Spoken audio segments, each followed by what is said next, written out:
Hey guys, my name is Allison, and this week I am presenting the topic of preparing a research report.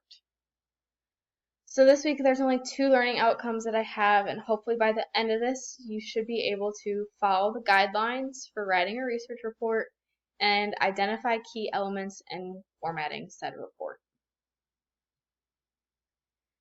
So to start, we've got some tips for writing this report.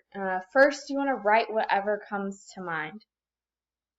Just get whatever is in your head on paper, on your computer, what have you. Just write the words. However makes sense to you. Bullets, sentences, paragraphs, maybe not paragraphs quite yet, but whatever makes sense to you, just get those words written down. That being said, don't worry about grammar or punctuation or any syntax for right now.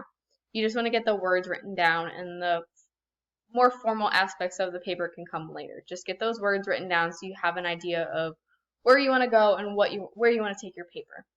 Right now, anything counts. Any words you can come up with will work, so just get them written down.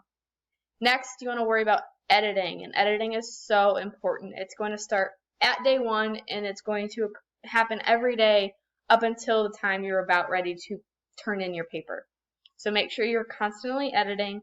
Have maybe a couple people look at your paper as well to help editing, because 2 heads, 3 heads, whatever, it's always better than one, and there will always be different perspectives that you can see when you have multiple people editing your paper.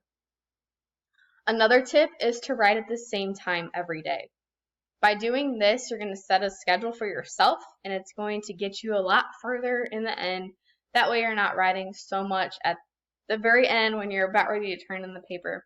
If you set a time early on, this will be your time every day to write. And that way, once it comes time to turn the paper in, you'll be in a much better spot than if you were to wait last minute. Lastly, write the research as if it were going to a friend. And by this, I mean keep it concise, keep it simple, keep it easy to read.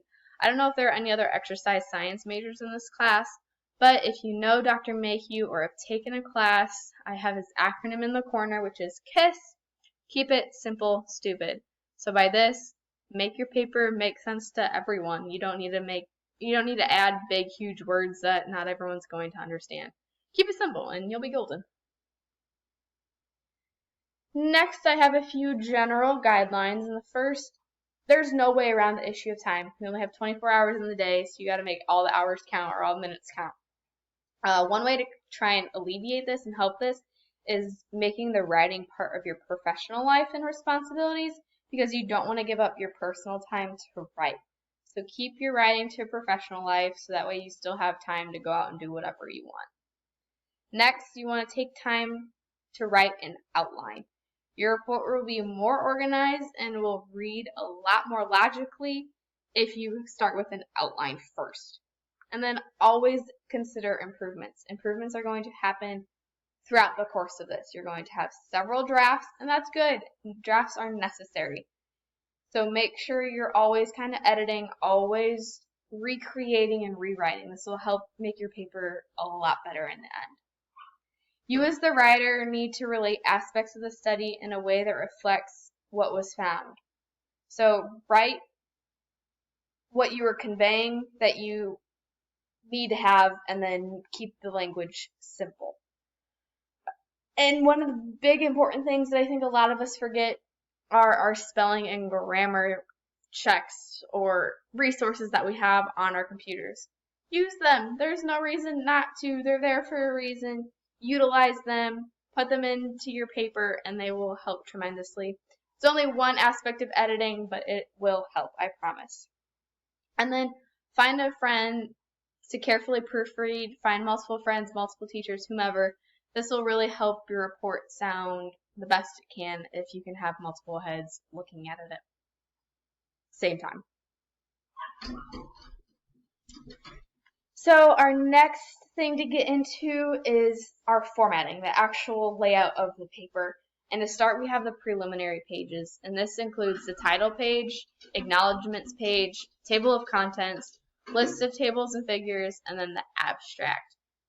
So be sure for the title, you want to make sure it conveys what the study is about.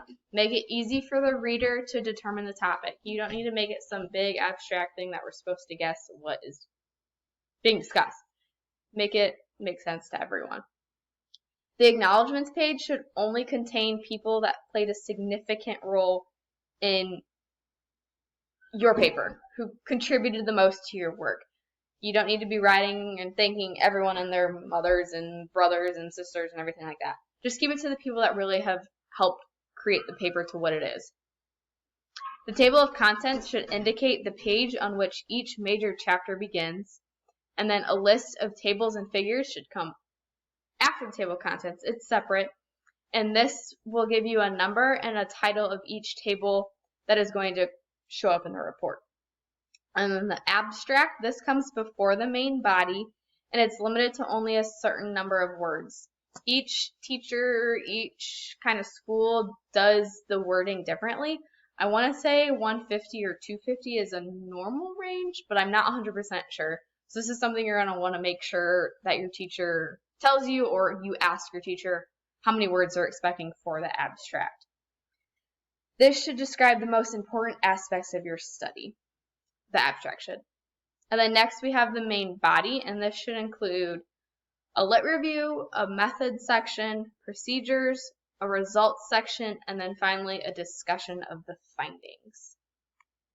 So for the intro, you want to have a well-written statement over the variables that are discussed in the study, and then your lit review should be part of your intro. It should be part of the section, and it should be a summary / analysis of the relations and differences among similar studies like yours.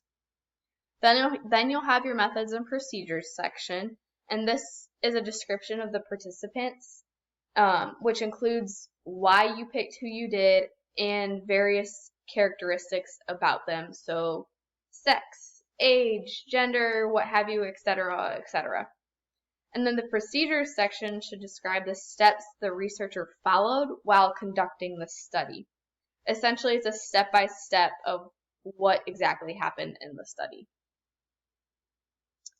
Next, we have the results and discussion page or sections. The results section should contain the statistical techniques that were applied to the data.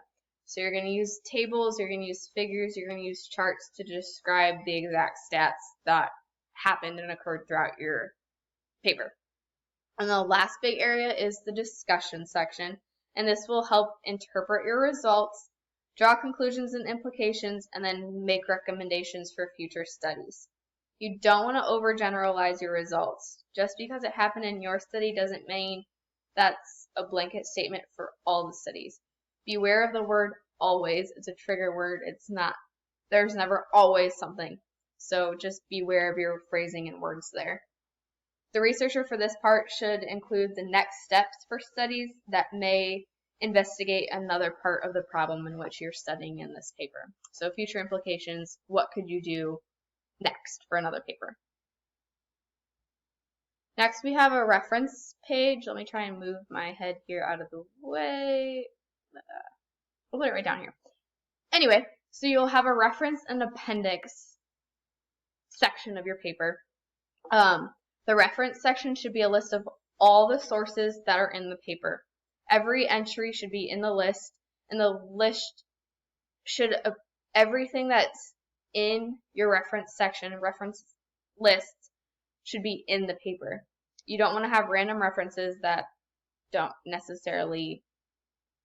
aren't included in your paper. Everything that's in the references should be used and be able to be found in your actual paper. And then finally, the appendix section, and an appendix will provide information and data that is important to the study, but it may be too lengthy or not important enough to actually include in the main body of the paper.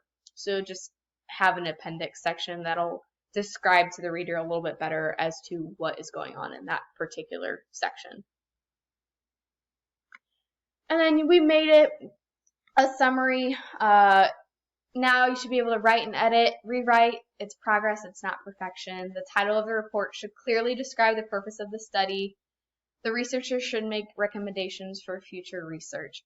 Sorry about the puppy noises in the background. Hopefully you guys can understand it all well, and I look forward to hearing your feedback.